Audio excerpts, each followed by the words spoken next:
ate meat. We ran the buffalo. So the buffalo would run, the sick and the elderly would come off, and we'd take them, making the herd stronger. We were a vital part of nature. We were not above it. We were right there with it, an integral part. One of our elders said the biggest crime that this country took from Native people was our gathering rights, because we went into the forest and we took the dead wood out. We set fires when we needed to. Yes, fire is good for nature. They found that out in Yellowstone. So we would go in like California basket weavers. They would go in and take the brown marsh, weave their baskets, made the marshes grow. So there is a way to live with nature. And now it's time for us to learn. What's going on at the Oak Grove? Yes, Mary's right. We become a tribe. See, Native people, everybody can be Native. It's not red people ruling over white people or black people or whatever. It's teaching. It's teaching how to get back in touch with the environment. So as Native people are here to do it, it's already happening. South America has broken off. Chavez paid off the World Bank. Chiapas has broken away. Guadalajara. The Inuit are suing the U.S. in world court. There are casinos popping up all around here. Yes, we are starting, and I'm running for mayor. Also doing bike rides to Albuquerque, New Mexico, promoting biodiesel, solar, and wind to take the Native community into the front seat. This is our country. This is called Turtle Island. You may need to know this for your survival. We are getting down to crunch time. It's not whether we are going to, this society is going to collapse. It's going to collapse. There is no doubt about it. Money is the enemy of Mother Nature. So that has to go. Economic motivation. I heard about this green economy. That's bullshit. That is a load of crap. No, we need to get in touch with nature and get away from economic destruction.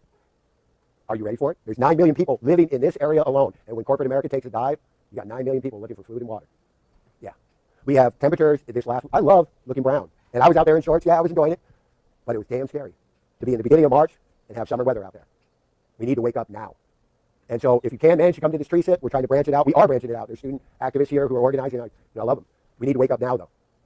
Going back to the violence part, I feel that taking, okay, this is the last point. I was quoted in the newspapers that violence can be a good tool, because I said that if somebody comes up that tree after me, I will feel threatened at 65 feet and I'll throw your ass on out of it.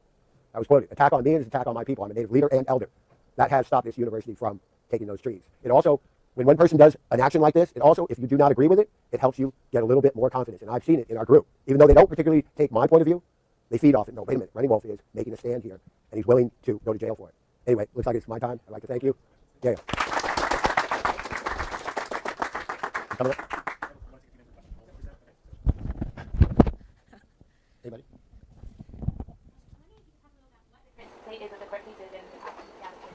The question was, what are the state of the court cases right now? Well, there's a temporary injunction, and the judge had ordered that all court cases have to be heard, so that means there's no cutting of the trees until that happens. But it doesn't mean that the university could come in and fence it off and start doing some preliminary work. And so far they haven't done that, otherwise you'd probably hear about it. I think what changed was when we got the native burial site confirmed that putting a fence around the sacred site would be politically incorrect. And so it's a PR game that we're playing here a lot. I hear a lot of resentment in other classes from sports people and people outside of maybe this community. And I was wondering what the O campaign is doing to address that and to bring that bond close together, so it's not just reinforcing the stereotype. I ran for mayor, as you well know, last election. There's 3 sites on this campus that have potentially, Mayor Bates specified the Edwards track would be a good spot for the gym. We are not against a new gym. And also there's many places like Telegraph Avenue, which were cited as blight or economically depressed. So there are many places within this city, including the downtown plan, which the university garnished over the last 10 to 15 years. They have control of the downtown. So there's absolutely plenty of places that you can put this sports facility. Is that the students are reacting in a way, and so I feel like there's creating a break between maybe the stereotypical jocks and the hippies or something. And I was wondering if there's dialogue or if you guys talk to the students. So the question is, there seems to be a break or difference or separation between the sports community and others who feel opposite maybe of. Well, I was at the Grove one day, and one of the football players from the Cal team, who I shall not mention because he's under contract and he can't make public statements, was totally outraged that the trees were going to be cut. And we asked him if he could go to Daily Cal and even write an editorial about how he loves nature. And he says, I can't do that because I'm under scholarship and contract.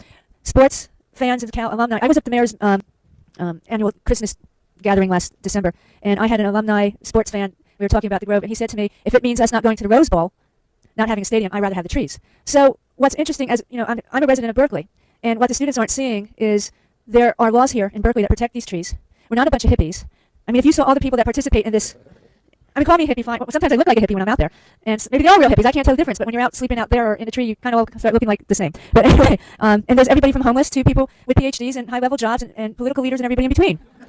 I would also like to add that there are athletes, especially the lacrosse team, which is very ironic because it's a Native American sport, but who are very supportive of our movement. In fact, we did a sports show, a national sports broadcast during the Super Bowl, and we were on a national sportscasting radio, and they were trying to clown us. And they interviewed one of the probably the most famous women's sportscaster from Miami. She phoned in, and the final comment was, "What would you say to tree sitters, these professional hippies?" She said, "Stay in the trees and don't come down." Totally. How you're interacting with the athletes were throwing bottles and swearing at you, and the individuals treated it. And you said it was football players, and you said something to them that changed the dynamic totally. Or that's it. I don't quite remember. I mean, if you can jog out. No, I remember the bottles, but I don't remember. Well, I quite. That you had said that there were some students of color who were throwing bottles and swearing, and then you said something about the connection between the Native American experience in this country and the experience of African Americans, and like changed the dynamic. Yeah, that's true. And also, and what I've threatened to bring up is that, and I hope this crosses over to the dominant culture's football players, but I'm sure the colored players would not like playing on my ancestors. And I will go to the football team and say, look, this new gym will be disturbing my ancestors. Are you willing to play for this football team? And I guarantee you, there'll be some people of color who play football who will not like that. And so if you want to talk about the success of a football team, I think you better move that gymnasium, because I think a lot of your good athletes will have a problem with disturbing my ancestors. And, you know, if we went up to Montclair and decide to put a football stadium on the ancestors up there, you think we'd have a problem up there? So why is us Native people are treated differently, especially when we hold the answer to live with nature? I want to remind everybody that every Sunday at 2 o'clock is a salon. 2 amazing women who are PhDs have been holding a salon with different guests every Sunday at 2 o'clock. And this Sunday is going to be tree stories, and I'm asking you to come with your experiences, personal experiences and stories about trees or your favorite tree poems.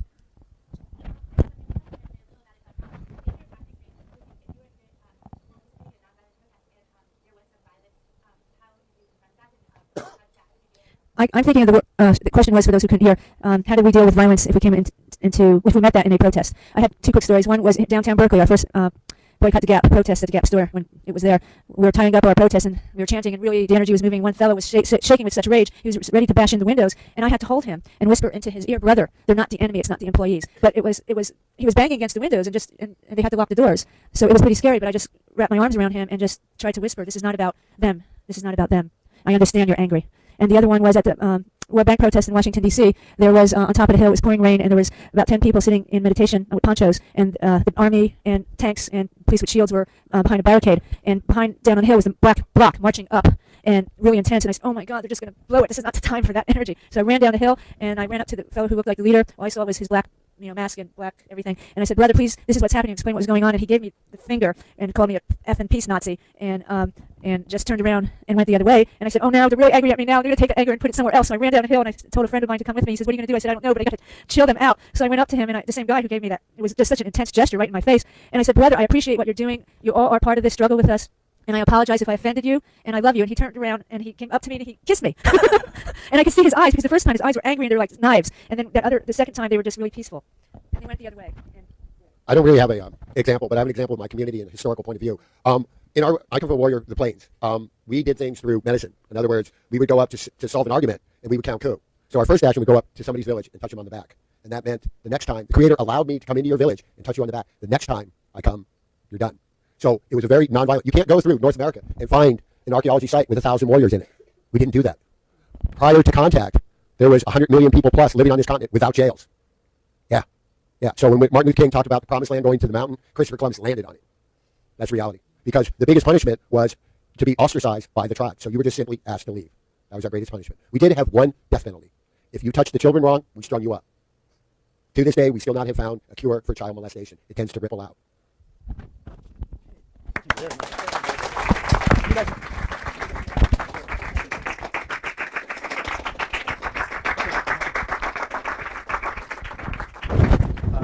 So, for 1 minute if you can.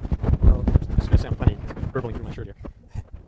It was wonderful to hear from you, because all these poor people get all semester long as an airhead standing up here talking about theory, and it was just great to hear from people who are actually out there doing it. I want to make 2 comments before you leave about some of the things that you said. One was, I was very touched by your talking about, Zach, about the way that you live with the earth in a sustainable way and only taking the things that are, because one of the principles that we start out with in this semester is, in fact, in last semester, is if you're a nonviolent person, you believe that your whole life can be based on that principle, and there is no conflict which is not resolvable. What makes a conflict seem that you can't resolve it is only when your ego gets involved. And I told the story about one of our great peace researchers, Johan Galtung, who's been going around in the Middle East talking to Muslim people and talking to Westerners, and he came up with the determination that what we need in the West, we think we need anyway, is we need access to their hydrocarbons, we need to get at their oil, and what they need is they need respect for their religion. And if we both recognize that, there would be no conflict, and it struck me that there's a parallel. Like, just as we can live in nature off the excess of nature and recycle our products with nature, similarly, in human relationships, there's absolutely no reason why there has to be a deadly conflict in order to solve anything. So I just really loved hearing you say that. Now, the other thing, since you being my willing prisoner for 1 minute more, we wanted to make an observation, and that is you're listing off all the reasons why they shouldn't take that particular grove, and those are all good reasons. But from the point of view of a nonviolent conflict, the more reasons is not actually a plus. From the point of view of a nonviolent conflict, what we'd like to have, what we call sometimes a nonviolent moment, is these trees are sacred, your stupid football team is not. And just have it be very, very clean. That's not a reason for you not to cite these, but to the extent that you bring in these other things, it's going to compromise you when you go to the next grove that they're after, because maybe that one won't be on a burial ground. You see what I'm saying? And maybe it won't be on an earthquake fault. So they're smart. They've got PhDs. They're going to find one that isn't on an earthquake fault, and you won't have all those other things. So, mind you, I'm not telling you what to do. I only tell these people what to do. But I am saying that from the point of view of really making the conflict clear and educating people that the life of the trees is sacred, bringing in those other reasons is not helping. Well, thanks again. It was really great hearing from you. Don't forget your bicycle. I would be really tempted to take it. I lost 2 of them already. Yes? I just saw the author last night. It's called Why Can't We Be Good by Jacob Needleman, author of The American Soul. I think this will blow your mind. It's really got some real juice in it. Thank you. Hope to see you at the road. Yeah. Thanks very much, you guys. And you probably already heard this, but if you want to check out the Grove website, it's saveoaks.com. Saveoaks.com. Good. Oscar, could I see you after class? Yeah. Let's talk a minute after class. You can take it now if you like. Okay. Okay. Well, that was a wonderful thing. I'd like to also mention that we've just had a die-in in the East Bay, and some of our people were involved in that. And I don't know, John, do you want to say anything about that, or maybe on Thursday? Okay, let me try to get into the midterm ideas and stuff like that, see how far I can get. I also wanted to mention that there are 2 resources that I want to share with you now that you're starting to look at doing a paper. One of them is there's a chart in my office called 100 Years of Nonviolence, and it's in French, but if you come in sometime when I'm there, between you, me, and a dictionary, we can figure out what it's saying. It's got some pictures, and it gives you a very nice sort of overview of what's been going on from the French anti-nuclear perspective. The other resource is, I've mentioned it a long time ago, there is a box in the bookcase that's opposite Professor Sanders' office, which is labeled PAX 164B, and that's a big random collection of newsletters and things like that from ongoing organizations. Okay? So, a few general things about midterms and how to deal with them psychologically and otherwise. I want you to know that there are 2 possible things that can go wrong, generally speaking, with a midterm. You can get a very poor grade, or you can get a very good grade. And if you get a very poor grade, of course, is a very poor grade. So that in itself is unfortunate. However, we practice restorative rather than retributive approaches to grading in this course. And that means that, for example, if you got a C in the midterm and you get an A in the final, we figured the way we look at it is the point was for you to learn the stuff at some point before the semester was over. So you'll get much better than a B as the exam part of your grade, which is half of the grade, goes along with the paper. So it might be a B plus or an A minus, depending on how things actually stack up, how I feel in the morning and so forth. So don't be depressed if you got a bad grade, but be galvanized. This is please close the door carefully. Now, the other problem is sometimes you get an excellent grade on the midterm and you think, oh, this is a breeze, I don't have to work anymore. We're going to call this the paradox of expression. Don't let that happen to you. The course is cumulative. Some of the most important material will be happening subsequent to the midterm, so keep the momentum going. I thought there were 3 things about the midterm, and I can't remember what the third one was for now, so we'll just move on. We are going to, yeah, Maria. That's what I'm going to be doing right now. Yeah, for the next as much time as we got. I'm going to just go through the IDs, and I have to understand my attitude here is that the midterm is as much a test for me as it is for you, because I can see from the midterm what I didn't go do clearly. So again, it's a more restorative than a retributive approach. Incidentally, Inka, I hope you appreciated hearing from Zachary Running Wolf, because that's something you don't get in Europe. That's right. You don't have Native Americans in Europe. We are your Native Americans. Okay, so let me just go through them one after another. With EDSA, there was some confusion about whether what I was asking you to describe was a 77-hour climax of the movement or the whole opposition movement, which lasted for more than 2 years. So because I didn't make it clear, I didn't take off any points. But it is, in some cases, I got the impression that you thought that the whole movement took place in 77 hours and it just sprang up spontaneously when Marcos gypped on the election. That would be a big mistake, because that's the mistake that the media makes all the time. This is a mob descended on Belgrade, is their formula. Or in the case of the 1991 resistance against the coup d'etat in Russia, that focused particularly in Moscow, the press had absolutely no idea that people were doing nonviolence training in there 6 to 8 months before that thing happened. As far as they knew, it just sprang up out of the soil. It's random. Then it goes back down again after the event is over.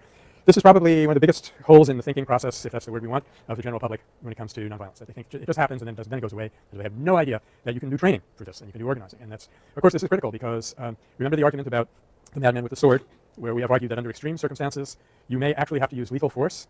By the way, I'm not sure that Zach's example was a good example of this, but in case you were wondering. But in extreme cases, like to protect a bunch of people, you have no time to do any communicating. You may have to use force. You may have to use lethal force. You try to do this psychologically in a way that keeps it out of the inward violence, at least. But if you remember, the main point that you have to remember in conjunction with that example, it's important that people know that example, because otherwise they'll think that nonviolence is a moral, thou shalt not sort of thing, and they'll never realize that it's a force. So at a certain point, we have to share that example, but we must immediately add, this is not a reason that you can prepare for using lethal force, because if you